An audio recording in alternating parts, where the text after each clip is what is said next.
All right, let's get our Facebook folks in here. We can start the show. I probably should open my coffee here because I just poured more and I don't want to burn the heck out of my mouth. I already sound weird. A burnt tongue would do me no good there as well. Spinning wheels. There we go. All right. Welcome in. Welcome in. It is Wednesday morning, the 26th. We are pretty much through March, and that means we're just a few days away from draft month. I'm Nick Kendell, and I'm joined by Erick Trickel for Broncos for Breakfast, and I'm sitting out here in the Pacific Northwest. We're supposed to get incredible storms today, Eric. I don't know. I'm glad I'm getting my show this morning rather than tonight. We're supposed to have tornado warnings, which never happens out here, and crazy wind and lightning, and I'm pretty bummed because the cherry trees are just exploding right now. It's beautiful. This pink, white, fluffy trees everywhere. I don't know if you've seen them out in DC. The Pacific Northwest has them too. And I think this storm is going to wipe them clean. And they literally just reached peak yesterday. So hopefully the storm's not as violent as it says. Otherwise, I'm going to be pretty sad because I haven't got a chance to go out and see them so much yet where they're blooming the most. Yeah, I mean, I'm not sure what I would rather deal with, the storms you guys are dealing or the eruption that we're likely going to be dealing with any time now, basically, as a nearby volcano is, set to erupt Mount Spur. And wouldn't be the first time. Fortunately, last time one erupted, I was in high school, forever ago, as it seems like, and we actually got overpassed by the ash cloud. So that was nice because volcanic ash, that is not something you want to deal with. We are getting around to starting to prepare our car for when it explodes and prepare our apartment for when it erupts, and so we're doing all of that. So I hear you about the weather, although not exactly weather, more of a natural thing Phenomenon. that happens here. And so Yeah. Yeah. Gosh, goodness. Well, speaking of natural things, Shiloh's birthday. Super chat for my 31st birthday. $2. Go Broncos and MHH. Well, Shiloh, appreciate you. Shiloh hit me with the Instagram follow yesterday as well. So I hope you like hiking content, Shiloh. Not as much these days, the little guy. Have a move impending at some point, too. I don't know where. Hopefully, I'll be out somewhere with mountains still. But yeah, mountains are my happy place. Even volcanoes, Eric. A little less erupty out here than Alaska. But happy birthday, Shiloh, everyone in the chat. Make sure that you give him a hello. We got Jeremy coming in here. Says, good morning, fellas. It's always hard to tell if Sean has genuine interest in a prospect or is sending a smokescreen. I tend to believe interest in the later round guys more than the top guys. Eric, do you have any thoughts on smokescreen using visits to throw off players or other teams of their interest? there's a general rule of thumb that I've I've always tend to follow with it. Combine meetings are typically what you want to pay attention to the most. If they're bringing in somebody for a top 30 visit, if you dig, it's either they have character issues that they want to get more into, some kind of health issue they have more into, or just questions in general. So top 30 visits tend to be like that final aspect of we're going to answer any questions we have on guys that we may or may not be interested. Combine visits, that's where they want to sit down and typically meet with them. But even then, you're only seeing 2, 3, maybe even 4 guys they visit with actually end up drafted by them. And doesn't mean that they weren't interested in them. It just means that they were drafted by another team. It just falls that way. And so that's just the general rule of thumb I follow. More attention to combine visits, team visits, the top 30. That typically just means that they have a few more questions. Yeah, I mean, you get 30 visits and all these other guys, and you only have 5 to 10 picks, right? Yeah. So you're not going to be able to do one for one. Other teams are interested too. So I don't know if they're for sure smoke screens. I do think, at the top, like last year, what Payton was doing with McCarthy stuff and everything like that, that can be a little bit different. But further down the draft, I don't think you're playing as many of those games. If you loved a guy that much to be throwing out smoke screens, you probably aren't waiting until he's down there. But we'll see. Chase Wellner comes in with the bacon and the eggs. Gosh, bacon and eggs sound good. I'm on a protein bar morning kind of guy these days, so no bacon and eggs, not enough time. Gatorade Gaming, good morning, everybody. What's good? We're hanging out. We're having a good time. Sorry, my voice is a little bit more nasally than normal still. Better than the crud I was dealing with last night, but still getting over this cold. Aaron Wagner says it feels more and more like this draft is so deep that trading down for the Broncos, if they can find a partner, would be far and away the best move, especially if they want to go defensive end, defensive line, edge first. It always takes 2 to tango. Would a team want to jump the Steelers / the Chargers / the Packers maybe for a wide receiver for some of those teams or a tight end maybe? Would the there's been a lot of linkage between the Bills and Kenneth Grant. They have like an unbelievable amount of picks this draft class, maybe somebody like them, or the likes of the Rams coming up for Colston Level. And if he falls, I mean, the Rams were head over heels, hell bent on trying to get Brock Bowers last season. And sounds like Sean McVay wants to utilize more 12 personnel, and Loveland would be not Brock Bowers level, but an interesting piece there. And also keeping an eye on the Texans with offensive line. So definitely a chance for the Broncos to find a partner, but it always takes two to tango, and it requires a good return on investment all the same. But you're not just selling the pick to move down. And it depends on who falls. Like, let's say the Broncos are infatuated with Tet McMillan. They think he's going to be the bee's knees. They want to play him in power slot, and he's a long-term succession plan for Cortland Sutton, blah, blah, blah. Well, somebody's calling up. Sorry, we have this guy graded top 10. We're going to sit here and take him. So it's hard to say, but I'm very much of the ilk also that trading down is the move. Not just to trade down and see what's there, but to have capital to then be aggressive day two and move up. So just a little bit more chips to play the up and down game day two. That's where I stand. Yeah, I mean, as you said, it takes two to tango, and it's always difficult, especially in a class like this. There's a lot of reports that a lot of teams don't want to part with, day two picks or early day three picks to move up early in this draft, because that's where they viewed the meat and potatoes of this draft is in that range. So they don't want to give up those extra picks. Another one scenario that you didn't mention that I want to throw out is that there's been a lot about the Steelers and Jackson Dart. And Jackson Dart's getting a lot of first round talk. Now, every year, basically, we get a quarterback that's being talked about as a first rounder that doesn't go first rounder. Last year, we had all these quarterbacks that ended up in the first rounder, a lot of them who weren't talked about as one, but one who was Spencer Rattler. It seemed like the last 2-3 weeks before the draft, there's a lot of Spencer Rattler can go late round one, and he fell to where he did. I mean, every single year we have that quarterback. Drew Lock a few years ago, he was one of them. Fell to the second round. He was the guy for Denver at 10, and then never traded down and passed on him again. So maybe that's not that. Maybe Dart is one of those situations. But if the Steelers do love him as much as they do, they still definitely need a quarterback for the future. Even if they land Aaron Rodgers, that's only going to be a short-term situation. So quarterback might be one of those that can provide a little bit extra oomph for a team to move up and get them, and especially jumping the Steelers. And it also could be a situation where the Steelers might view that they want to jump up and get it, because the Steelers could end up with 4 third round picks next year if Justin Fields and Russell Wilson hit their incentives in their new contracts and boost those compensatory picks into that third round. So with that sitting in tow, it's a possibility, as well as already guaranteed 1 third round pick, they could guaranteed as you can be with a compensatory pick anyways. That could boost them to be willing to move up a little bit, even if it's one spot, just to secure that guy, which doesn't happen often, but we have seen it happen before. Yeah, absolutely. So, I mean, again, I've been of the opinion of moving down. It's more so to get capital, so that way day two, go get your running back of choice. Like if Hampton or Genty fall and they're your guy at 20, I understand. But let's say you love Henderson, Judkins, Sampson, Scatterboo, Martinez. I mean, gosh, every single episode now, it's a fun game of just listing every freaking running back. But let's say you have a guy that's your guy, day two. If you move down 15 picks from 20, you have the ability to either reassess and that guy's there, or maybe move down and then move up again, or sit there and get in a BPA and then go from 51 to 45 to go get Judkins, or jump the Raiders / Bears, depending on what they do in the first round at the running back spot. Because I think there's a drop off after some of those guys. And if the Raiders or the Bears don't get a running back with their first round pick, I expect them to take one, if not both of the Ohio State guys with their second round pick. So jumping in front of them, I think that's kind of the game you're playing here with that. But again, is it so bad? Like, let's say it doesn't work out and you miss out on those guys. Oh no, we're sunk. There's still going to be running back options. You're not sunk. Thank you, Aaron. Good content. Quentin comes in. Good morning to everyone.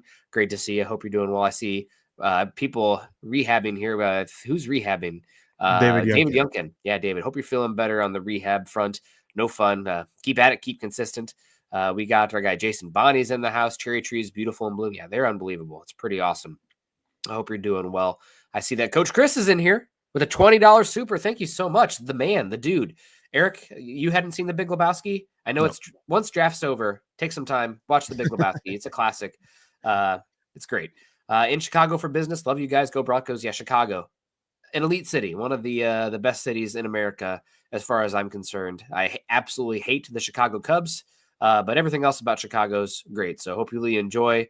Don't ask for ketchup on your hot dog, otherwise you'll get yelled at. And have a good time out there for business and hopefully some play as well. Lawrence Vera says, "What's up, guys? I was on a Broncos break for a while. We're happy to have you back, Lawrence. Of course, appreciate you. And yeah, good things since you've been gone. Broncos are trending up, baby." Michael Ronquillo says, "Good morning, Nick and Eric. I'm Broncos for breakfast.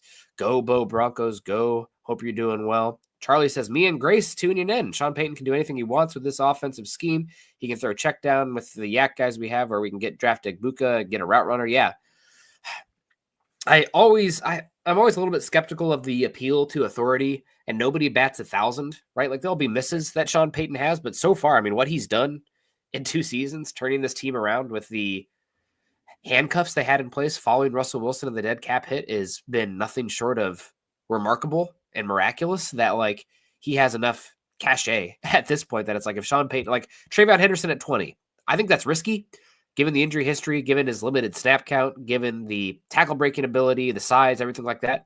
If he takes him at 20, though, it's like, well, Sean Payton thought he couldn't live without him. So I guess we'll see. I'm excited about that, which is a scary place to be. I never want to put my faith in one person that much, but that's kind of where I'm at with that. So yeah, we'll see what happens. But shout out. What do you think there, Eric? Yeah, I mean, if they took Henderson at 20, it's like, at least when you turn on the tape, you can see why.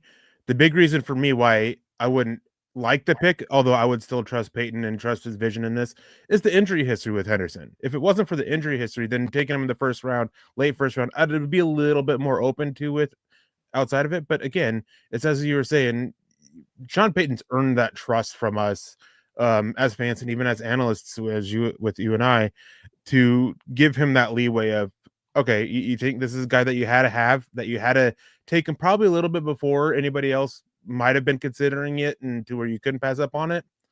All right, let's go see what you do with it. Let's see how this works out. And then if it fails, obviously he's going to get ridiculed for it. That just happens. It's one of those things, because then you take Henderson, who supposedly, in this example, fails at 20. Well, 5 of the next 10 picks end up panning out. Maybe not being like elite players, but they had to go on to have great, solid careers. It always happens. I mean, we see that happen every single year. People get ridiculed for it, for passing up on guys.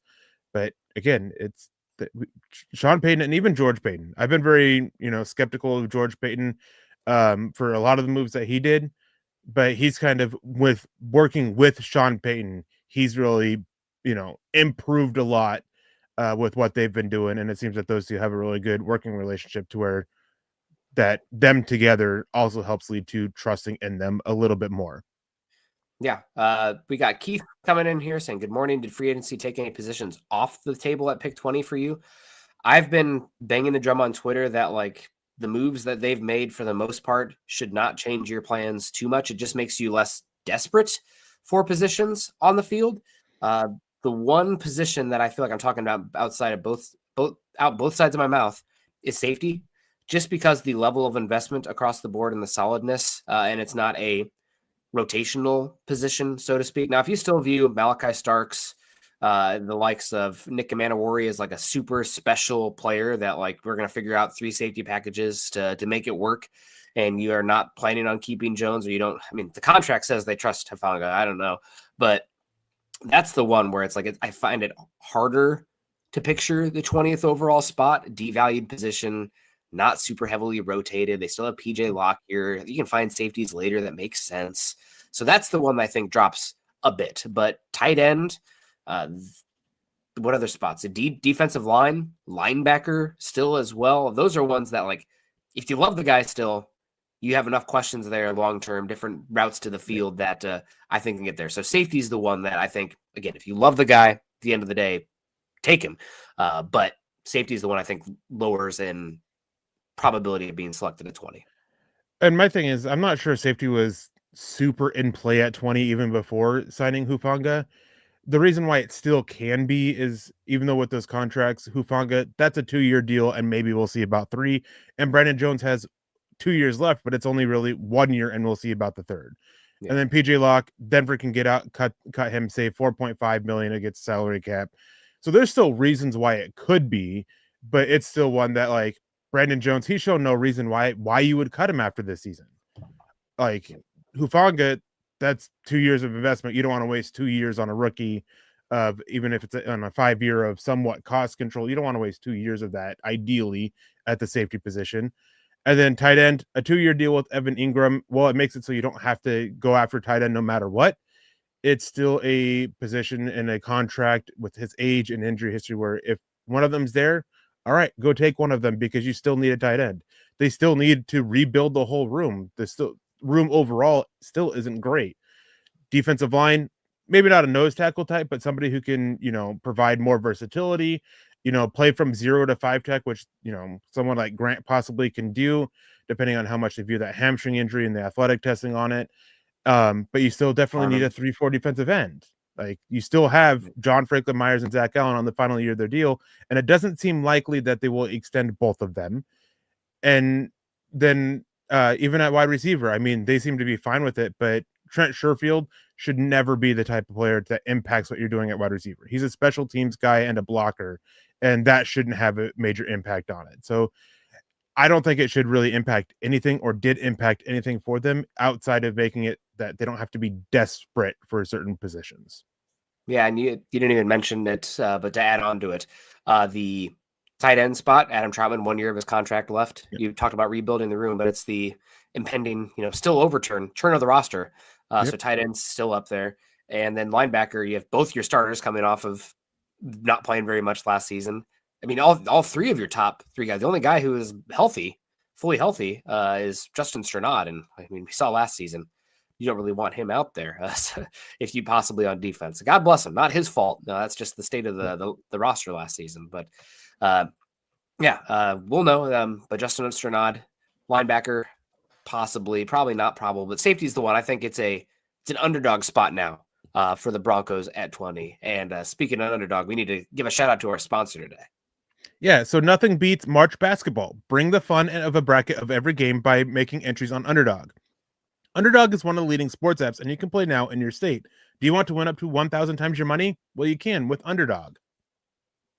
To play, choose whether a player will go higher or lower on one of their stats like points, assists, rebounds, and more. Underdog's got all your favorite leagues, teams, and stars to choose from. Create entries with all basketball picks or mix and match across other sports. You can play with as little as $1, and if you get everything right, you can win up to 1,000 times your money. So turn $1 into 1,000 just with your hoops knowledge.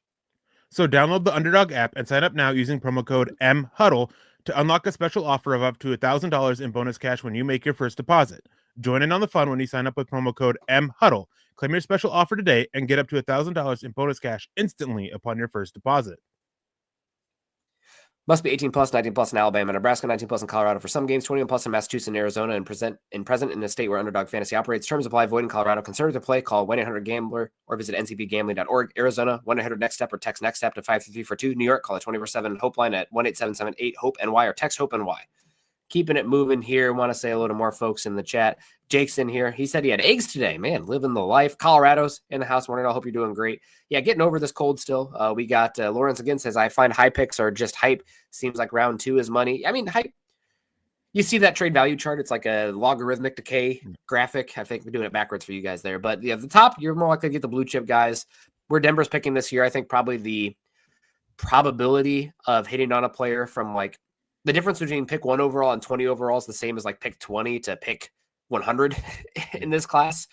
So for Denver specifically in this class, if they can get some extra value and hit another day 3 pick or day 2 pick, or add a top 100 pick in 2026, I am what I am, Eric. I always want to stack those future picks if possible. I can't help it. It's an investment. It's a appreciating asset. I'm always about that. The Patriots trading down year after year in those mid 2000s really messed with my brain. But that's round 2 this year. I think is probably, unless you have a top 10 pick, that's where the value is this season. But yeah, we'll see what happens. We got Pearl in the house. Great to see you. Good morning. Coffee in hand. One day Eric's going to be drinking coffee with us. And Charlie's loving the linebackers here. Jihad Campbell's a dog. I did want to ask you about Jihad Campbell, the labrum surgery. How's it going to impact his draft stock? Is that something that, is it going to fall to early round 2 now? Is he going to still go early? Have you heard anything as far as Campbell? Because I'm in the camp that at 20 overall, he's definitely in the conversation, but that's outside the scope of what it means with the shoulder surgery.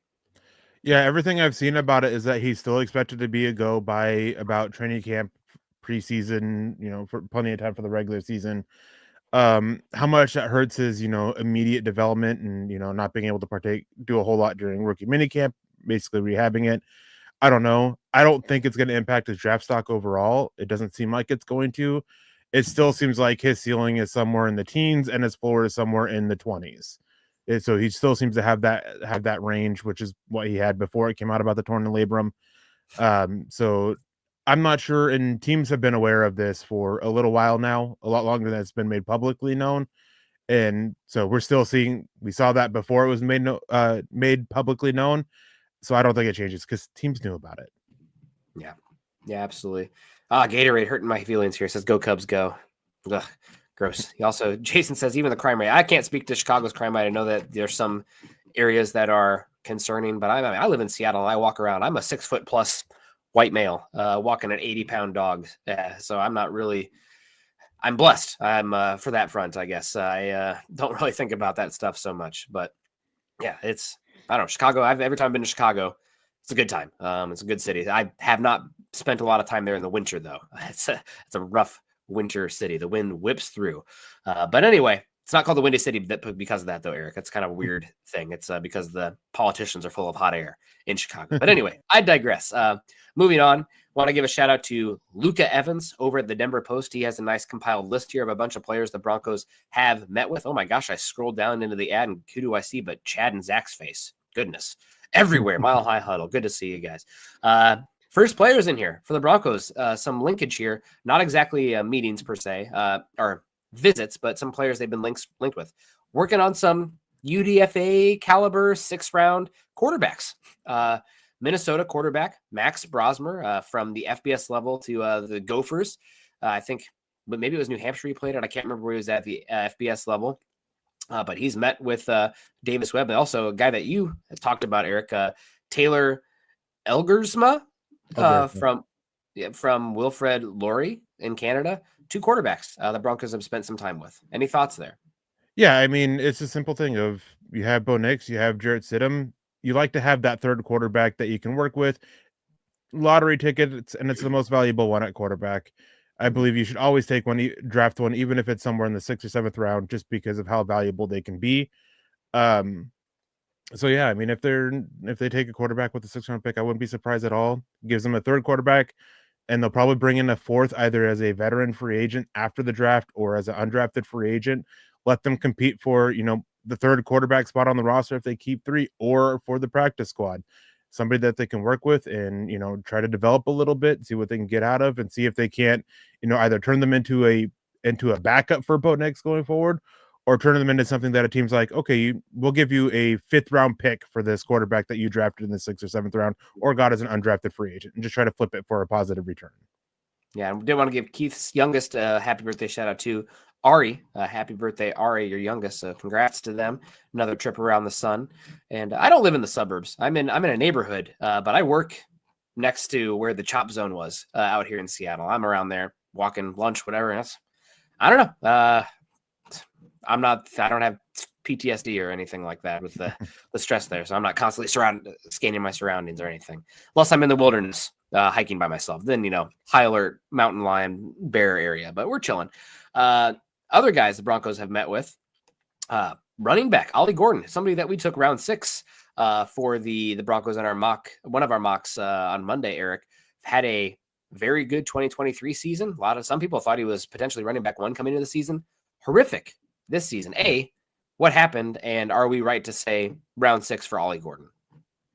Yeah, I think so. I mean, just with the issues that he had, with the issues that he has, he's tall for a running back, and he plays very upright. He is very much an upright runner, very Matt Forte-ish with his running style.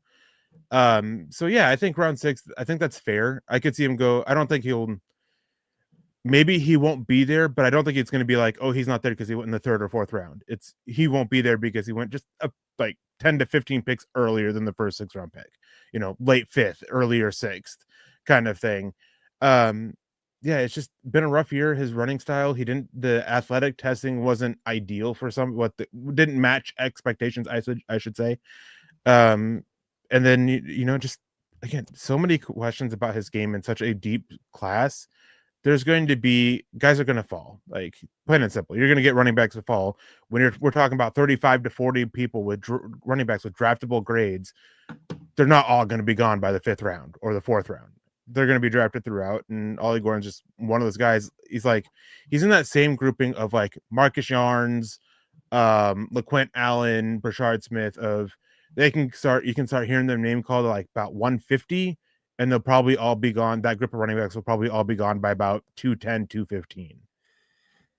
I'm with you because his tape was so questionable this season. That said, I think he tested well for his size. Over like his athletic measurables were just, okay, but a 4.61 at 226 pounds, that's pretty good.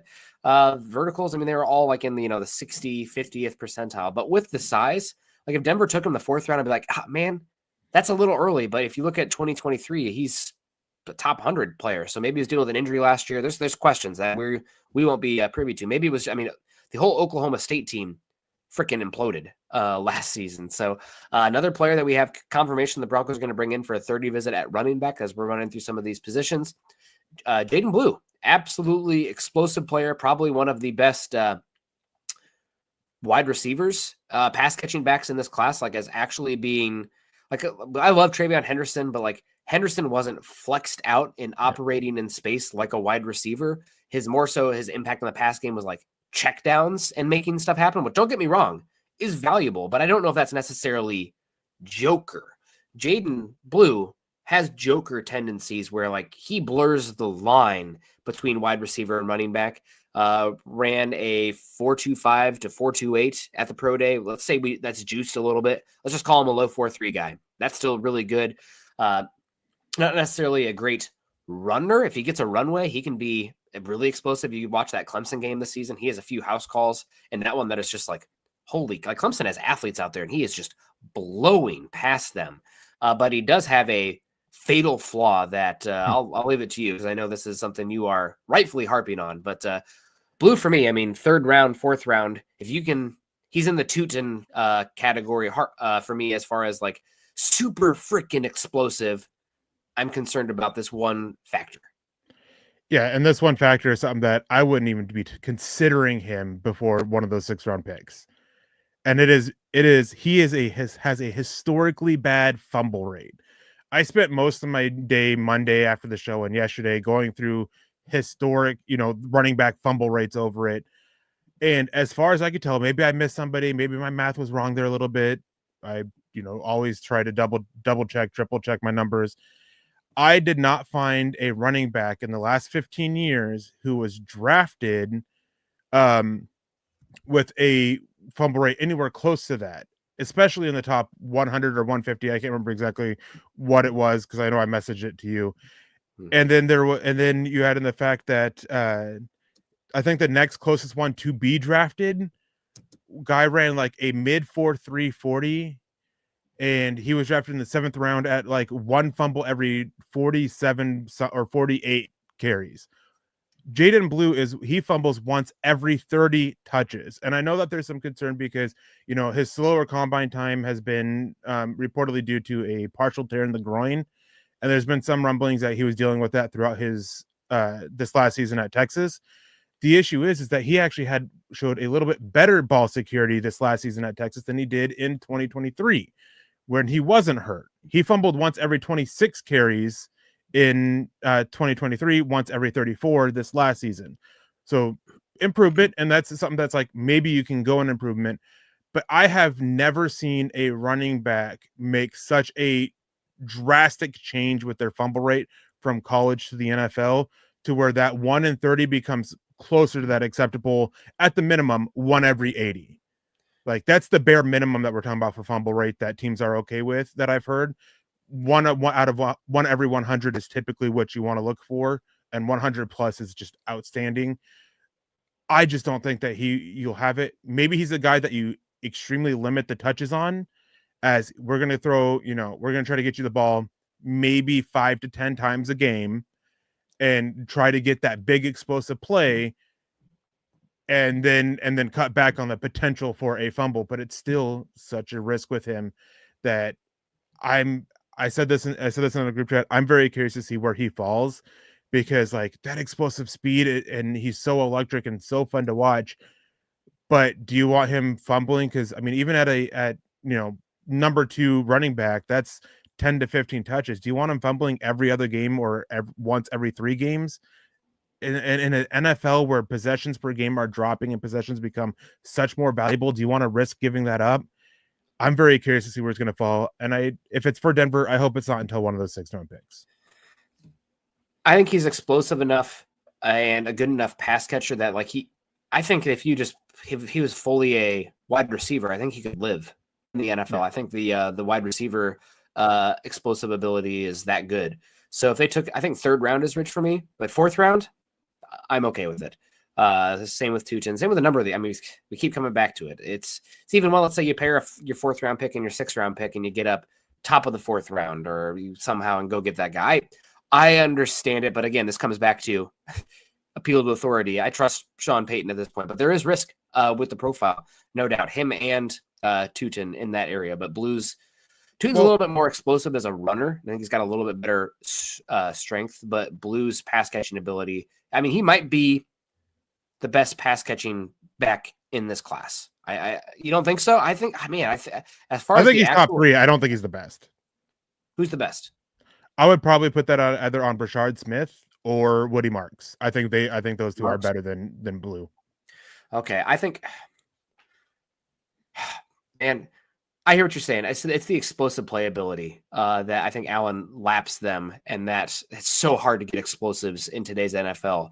That as far as I'm with you, as far as it's the balance, ball protection, explosive plays. You got to have those two. That area, that's really where the value is in today's NFL. And another thing, you mentioned Tootin. I just want to throw this out there. Tootin fumbled once every 68 carries, which is still below what you're looking for, but that is extremely better than Jaydon Blue's once every 30. And on top of that is another aspect that I've looked into and dug into, and I did more of this last year, looking at the number of touches you have in college compared to success in the NFL. There is, I know there was at least one. I don't think there was maybe 2 running backs who went on to have successful, and successful is subjective here, and it varies based on when they were drafted. But it was how productive were they, how long were they productive, things like that. And there was 1, maybe 2 running backs under 400 touches who went on to have successful careers in the NFL. Jaydon Blue has 270 total touches. That is rushes, catches, and kick returns.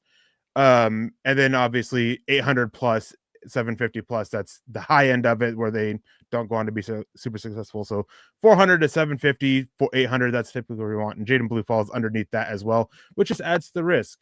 And then I think it was Keith Brockman say that fumbles can be coached. You can coach it. And this is a conversation that I've had with our good friend Luke Poglace multiple times, who's, coached running backs at the running back level. It's coachable, but a lot of it is feel.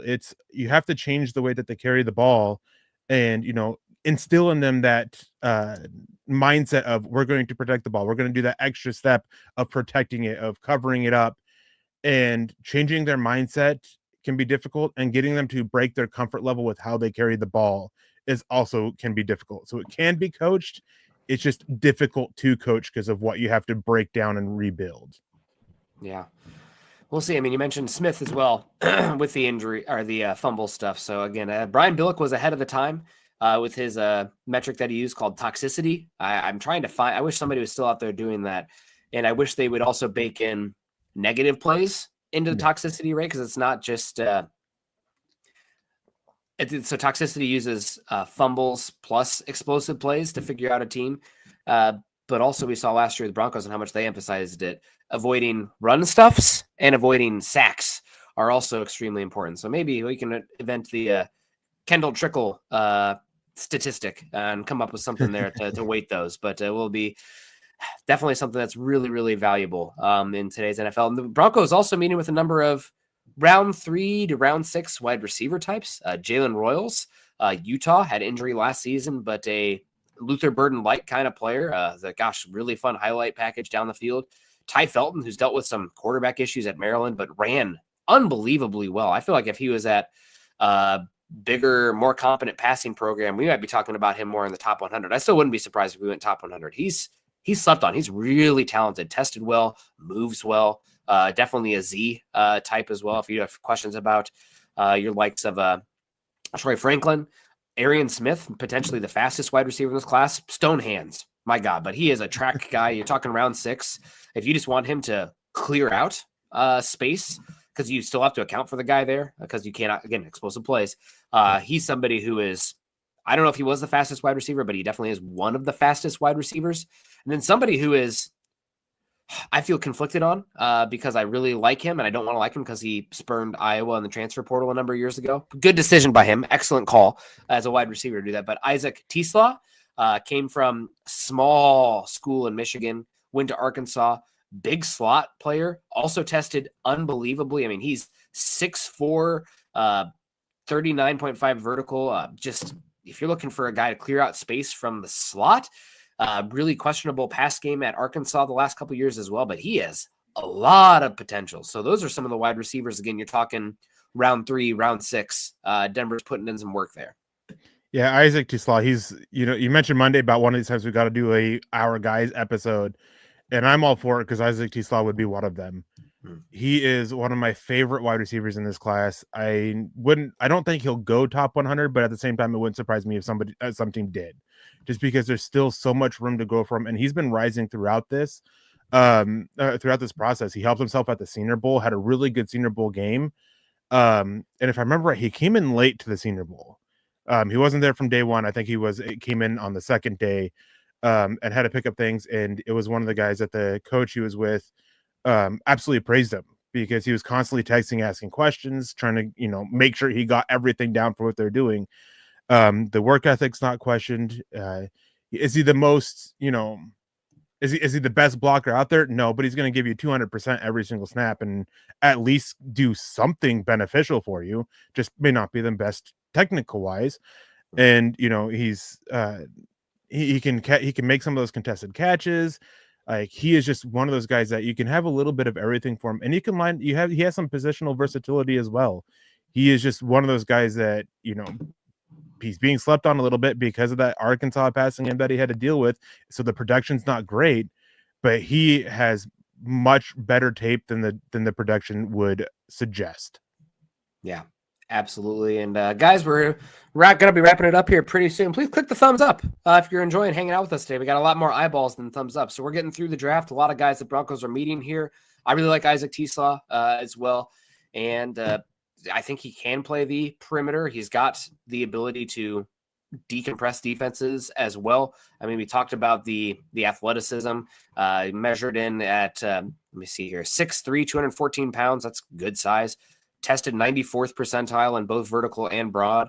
Ran a 4.43 40 with a 1.51 10-yard split. And then he actually is one of the few guys who actually did the agilities. And why did he do that? Because they were great. 95th percentile shuttle, 83rd percentile 3-cone. I mean, bet on athletes, right?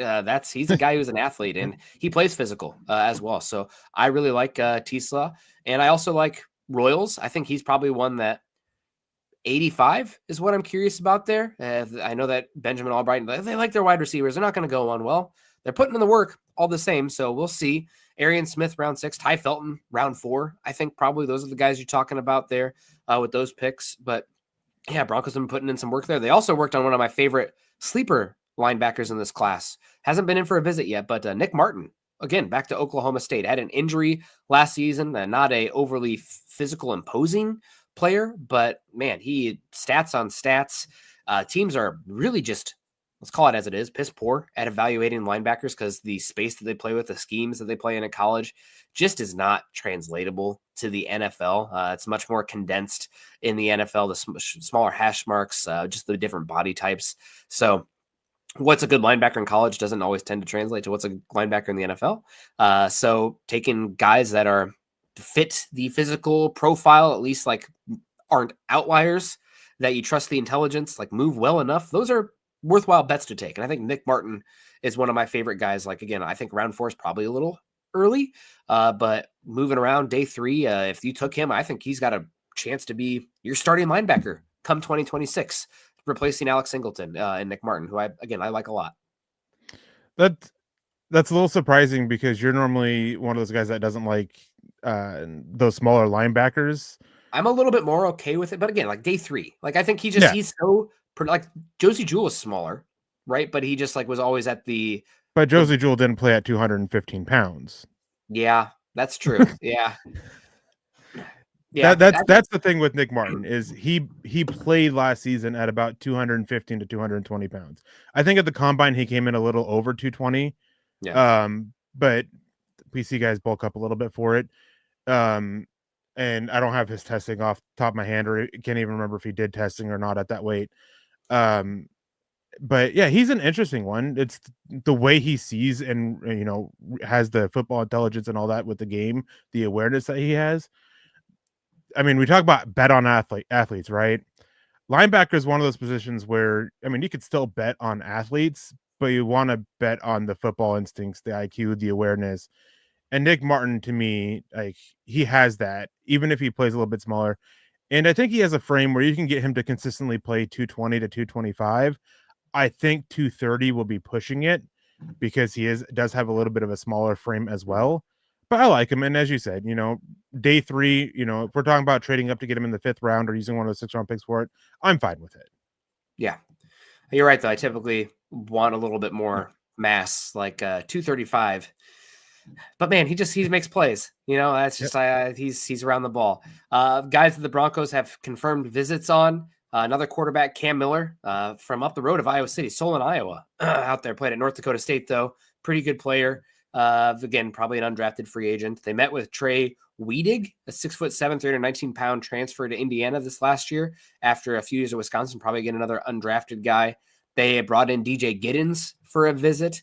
So that's another one of those 4th-round backs. And they also brought in Bryson Green, who is a athletic freak. Again, you're talking about those day 3 underdeveloped tools guys with those ones. But out of those ones, the one who stands out, of course, is DJ Giddens, who Denver's looking for running back, no doubt. Yeah, I mean, we've seen it throughout that the last couple of years under Sean Payton that they've taken a chance on those tools guys, late in the draft and even undrafted free agency. So it's a trend that it's worth noting, and they seem to still be looking into that. They're obviously looking into, a running back, and where it seems to be that 3rd and 4th round. That seems to be where they're looking at running back. That's where the word is that they're looking for a tight end as well. So I wouldn't be surprised in in whichever way that running back and tight end are the 3rd and 4th round picks. Whether it's tight end then running back or running back and tight end, don't know, but I would not be surprised at all if that's the case. Giddens, I really like. I mean, I don't have an issue with really anybody that they brought in there. They've, I believe they also have a visit. They brought in Judkins for a visit. They ran the drills for Raheem Sanders at South Carolina, and they met with him after the pro day as well. So, just a lot of guys that they brought in that, stand out and are noteworthy, but again, it's that 3rd and 4th round range. Yeah. I'd be happy. The last few guys here to mention, Nick Amanawari, the Broncos met with him at South Carolina pro day. We'll see about him. Again, he's just such a unique profile. I don't know exactly what they're going to do with him after we talked about earlier, the safety position. But if you think he's a superstar, he's versatile enough. I mean, heck, maybe he's long-term linebacker for them. I don't know. But he's a unique profile, and he's one who's listed here. And then your reported top 30 visits, somebody that we differ on a little bit, but Quinshon Judkins from Ohio State. The Draft Network reported that. Gunnar Helm, bringing him is for a top 30 visit as well. Did not run because he's still working on that sprained ankle at Texas's pro day yesterday. And then Kiliki Latu, a tight end from Washington, 6'6", younger brother of 1st-round pick last season, Latu. So Broncos tight ends, running backs, wide receivers, pretty much the theme here across the board. And whether it be early in the draft or later, they're going to add multiple players here on these positions. Yeah, I mean, Why? I have no idea. It's not like they have a young quarterback that they need to build up the offense around or anything, right? Um, but yeah, that's just what it comes down to is they got to build up, and it's not just, you can't just have those top guys. They need some of those top guys at some of those positions, of course, not saying they don't, but you got to build up the depth of the room too, because injuries are going to happen, especially as the season gets longer. The amount of players that played every single game last season is extremely low in comparison to the number of players there are in the NFL. If you look at just all 22 starters on offense and defense for an NFL team, you're probably looking at maybe 5 of them started every single game. So it's just one of those things that you got to have that depth because injuries are going to happen, especially for a team for like the Broncos, who took a little bit more risk with injuries this offseason with their free agent signings. Every single one of them, there's injury concerns that they brought of the new guys that they brought in. So you still got to sit there and prove that. And tight end, I mean, again, we talked about at the start of the show, Evan Ingram, 2-year contract, his age, his injury history, tight end still very much a need for it. How much are you going to bet on Adam Trotman, who has 1 year left, who hasn't been good at all? Lucas Kroll, Nate Atkins, who showed a little bit growth as a blocker and had some plays as a receiver, but not enough to bet on him in either of those. So again, you still got to rebuild the room, and they're still looking at it. Latu is a guy who he's probably going to be undrafted or like a 6th or 7th round pick. Gunnar Helm. Now, I am not sure Gunnar Helm technically counts against the top 30 visits because teams can bring in local kids for that don't qualify for it. And I know it used to be where that meant local colleges or even local high schools, like they're from the area. I'm not sure if they changed that rule, and if they did, then Gunnar Helm wouldn't count going to Texas. So that I'd have to check on. But again, he's one of those guys I mentioned about with the running backs, 3rd or 4th round. He's probably that 3rd or 4th round tight end that they're looking at. Terrence Ferguson's another one that they spent a lot of time with after the pro day in Oregon. That they're interested in. Again, he's probably one of those in the 3rd and the 4th round. And Jeremy Shawn came in and said that he wouldn't be surprised if they traded up in the 3rd round for him. It's possible because he seems to be rising. There's some conversations that he might be tight end 3 or 4 in this class with Arroyo's concerns over his knee injury history. Yeah, I'm glad that one of my favorite aspects of the post free agency move for the Broncos, it's not just like every mock with the Broncos going Loveland, who's still viable at 20 for me, but it's also not seeing people talk about Harold Fannin Jr. at 51, let alone like 20, which was just like pull my face off level of like, oh my God, what are we talking about here? But no, we got Kenny Kirkpatrick here before we wrap it up. Says, good morning. Most running backs have very similar styles. A lot of day 3 backs. I think it's very realistic the Broncos double dip. Very realistic they double dip. And it's one of the things that I'm kind of trying to fight on Twitter as much as I can. There's been some sentiment that like, oh my gosh, the Denver Broncos have to go running back at 20. No, they do not. Is it their biggest area of need? Yes. You're going to have options on options. And it's going to be, I think they're going to have to like actively try not to improve the room, not to walk away with viable options here. Now, would it be great to walk away with the best running back in the class, considering the window the Broncos are on with Bo Nix's contract? The Chiefs kind of looking like they're hitting a lull right now. As also Patrick Surtain's peak, which is probably another 4 seasons, just given the cornerback age cliff and how volatile cornerback tends to be. That's something that I don't know how much we've talked about on here, you and I, Eric, but something we talked about with Scott a lot is that like it's not just the Bo Nix rookie cost control window, it's the Patrick Surtain best cornerback in football window, which with cornerbacks, they fall off a cliff. So now's the time to go for it, and hitting the best running back in this class would be great. But that said, draft good players. You're going to have options throughout the draft at the running back. It's not oh my gosh, we have to use the 20th pick, or even, oh my gosh, we have to use the 51st pick on a running back. You're going to have options. I trust the staff in place, and worst case, I mean, you have the room last year, but that's not even worst case. They're going to walk away with the running back. Screw that. It's impossible to say that. But Ernie Mays, good to see you, Ernie. Great. Hope you're doing well. Michael Ronquillo says, great show today. Nick and Eric on Broncos for breakfast. Go, Bo Broncos. Appreciate everyone coming in. The super chats here. Shiloh, happy birthday again. Coach Chris out there in Chicago. Hope you're enjoying yourself. Lawrence Rivera a few times as well. Welcome back, Lawrence. Michael Ronquillo, of course, also on the Facebook side of things.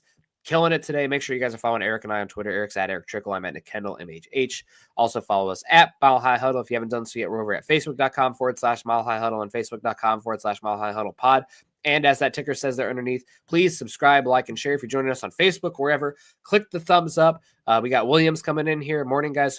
Hope you are good. Thanks for the show today. I apologize for my super nasally voice. Yeah, go Cubs, go. Thanks, Gatorade Gaming. Gross. Victor Rios, also good show, guys. Yeah, hope you appreciated it. Again, like, subscribe, share. Have a great one, guys. Tell your friends and family. You know, we're here Mondays and Wednesday mornings. And gosh, I don't know if anybody's bringing you as much dialogue on the NFL draft, Broncos-centric, as what Eric and I are doing out here every Monday and Wednesday morning. So appreciate you guys. Check out our content at Mile High Huddle, too, now that we're in the final stretch. Eric, closing thought, elevator pitch. We'll see you again Monday. What's going on? No, I just hope everybody has a wonderful, wonderful day. We're, in the hump day of the week. And I'm excited to be back on here with Lance on Friday night and then, back with you Monday morning, bright and early. I hope everybody has a wonderful few days, and I'll see you all Friday night. Peace, everyone. Have a good one. Choose kindness, compassion. Bye.